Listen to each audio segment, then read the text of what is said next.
The mainstream media, which seems to have sided with Iran's oppressive regime and against the crowds of protesters seeking to overthrow it, received some bad news Tuesday when U.S. Ambassador to the United Nations Nikki Haley called on the United Nations to hold emergency sessions in support of the protesters.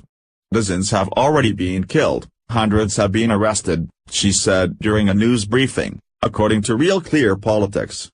If the Iranian dictatorship's history is any guide, we can expect more outrageous abuses in the coming days. The UN must speak out. In the days ahead, we will be calling for an emergency session both here in New York and at the Human Rights Council in Geneva, she added. We must not be silent. The people of Iran are crying out for freedom.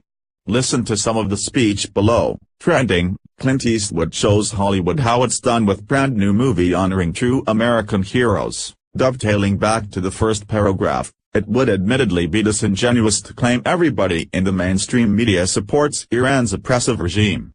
But it would not be wrong to say some certainly do. Conservative commentator Ben Shapiro took notice, taking the New York Times to task this week for defending Iran's oppressive government. Not only did Times reporter Thomas Erdbrink falsely describe Iranian President Hassan Rouhani as a moderate, he's not. Erdbrink and the rest of the leftists at the Times appeared to suggest the protesters were to blame for any violence they faced from the Iranian regime. Notice how the Times framed what's been happening in Iran.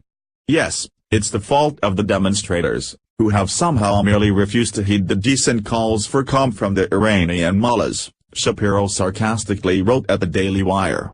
But it's not just the media that have acted improperly in response to the protests in Iran. A number of former Obama administration officials, including former National Security Advisor Susan Rice, have begged President Donald Trump to be quiet and not involve himself in the protests.